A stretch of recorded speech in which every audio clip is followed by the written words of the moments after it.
Oke, ada iklan lewat. Permisi. Ya beginilah ya. Nggak bisa ngelihat bundanya itu duduk. Terus kucingnya ini. Udah, kita ditemenin sama Pio. Jadi sesuai dengan jadi nggak bisa Pio. Bismillahirrahmanirrahim. Assalamualaikum warahmatullahi wabarakatuh. Hai semuanya. Bentar, dengerin dulu. Allah, beginilah nasib ketika nggak punya tripod ya. Hai, ketemu lagi sama saya Alia di Nur Alia Saparidah Channel. Nah, gimana nih kabarnya ayah ibu semua? Mudah-mudahan sehat selalu, tetap jaga kesehatan juga, dan juga jangan lupa protokol kesehatan kalau ayah ibu beraktivitas di luar rumah ya. Nah, sesuai dengan janji saya di episode yang lalu kan kita udah bahas tentang gimana caranya sih supaya anak kita suka dengan buku gitu kan. Nah, saya sempat bilang bahwa memilih buku pun kita harus tahu untuk anak usia berapa ya. Nah, kali ini saya mau share ke ayah ibu semua tentang buku untuk balita ya. Nah, ada beberapa hal sih yang sebenarnya harus diperhatikan ketika kita ingin membelikan buku untuk balita, bahkan mungkin bayi ya. Karena gini, banyak yang merespon, berkomentar, "Duh, anakku masih bayi, anakku dikasih buku tapi habis disobek." Nah, habis disobek terus yang dimarahin anaknya. Ya, padahal sebenarnya mungkin karena ayah ibu itu belum tahu ya, maksudnya sebenarnya kalau untuk anak usia 1 tahun, di bawah 1 tahun itu harus material buku yang seperti apa. Nah, kali ini saya pengen share tentang tips memilih buku untuk balita. Nah, kalau sebenarnya sejak usia berapa sih anak kita itu bisa dibacakan buku? Nah, saya pernah baca di buku Cara Membacakan Nyaringnya Kak Rosi Setiawan kalau nggak salah.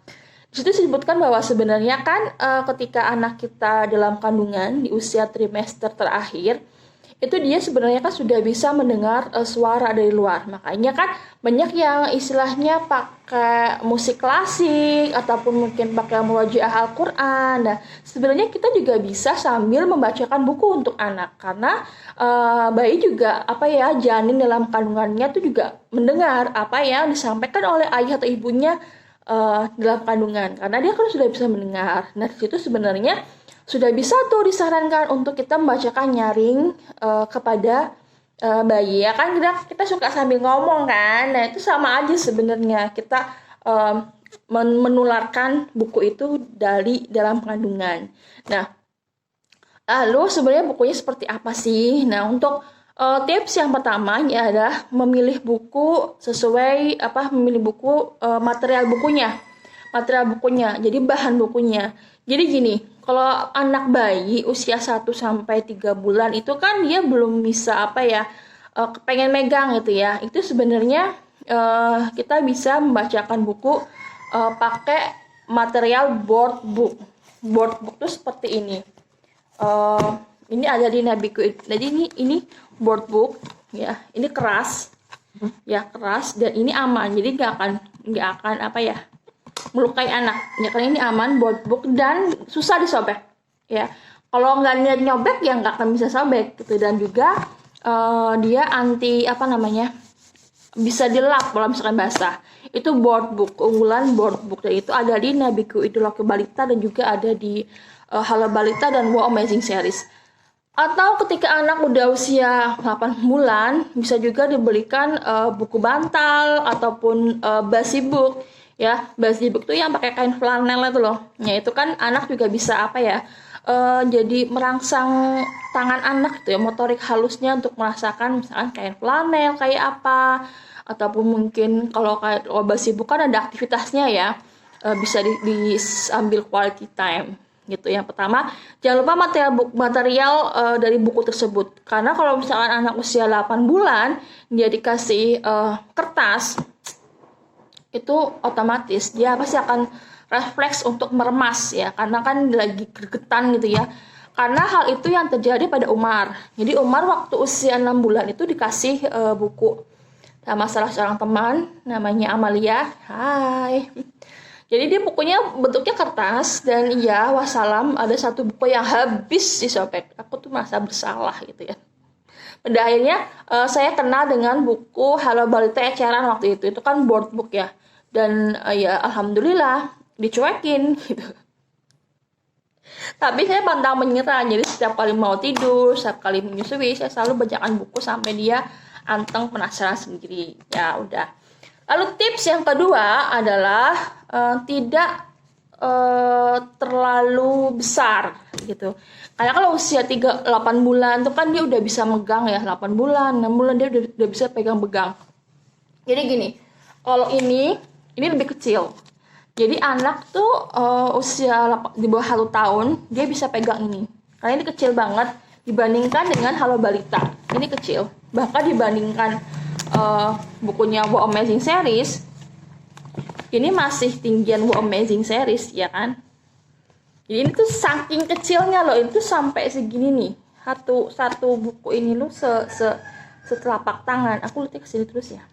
Gitu. Jadi jangan terlalu besar supaya anak pun bisa meraba, bisa buat mainan, supaya anak tuh lebih tahu karakter buku seperti apa, sambil terus disonding bahwa ini loh buku ini punya Ade, buku ini harus dijaga, terus disonding. Jangan remehkan anak bayi, dikiranya aduh dia nggak akan bikin pahlawan, orang nggak bisa ngomong.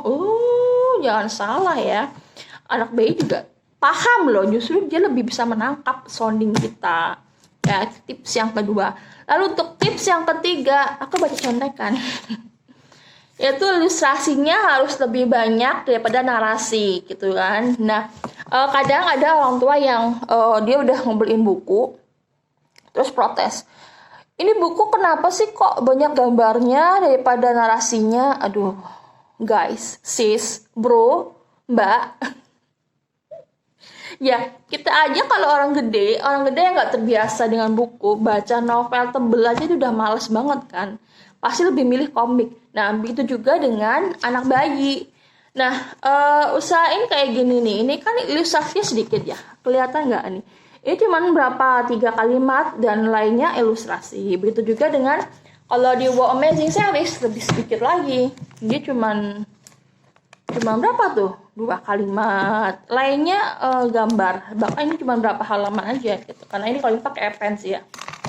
Nah, kenapa sih? Karena supaya anak juga tertarik ya. Maksudnya kita pun sebagai orang tua ngebacain bukunya tuh nggak capek. Serius deh, kalau anak udah tahu buku, terus dikasih buku yang banyak kayak gini, capek nanti bacanya. Kalau ini juga masih sedikit ya, masih sedikit. Nah, kenapa harus narasinya sedikit? Supaya juga kita sebagai orang tua bisa mengeksplorasi lagi buku tersebut ya. Dan juga biasanya itu tips yang ketiga ya, jadi usahain cari buku yang narasinya sedikit, biasanya berirama supaya lebih kecantol di alam bawah sadar bayi gitu. Lalu yang keempat adalah gunakan bahasa yang sederhana. Jadi cari buku yang bahasa sederhana, tapi memang kayaknya kalau buku anak ya pasti bahasanya sederhana ya.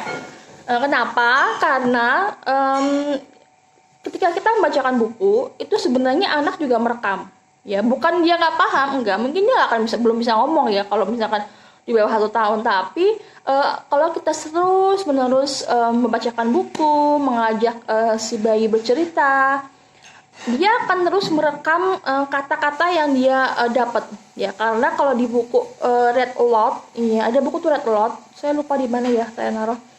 Di situ disebutkan bahwa anak itu ketika dibacakan buku ataupun ketika kita ngobrol, dia akan merekam semua kata di bawah alam bawah sadarnya. Itu ada bak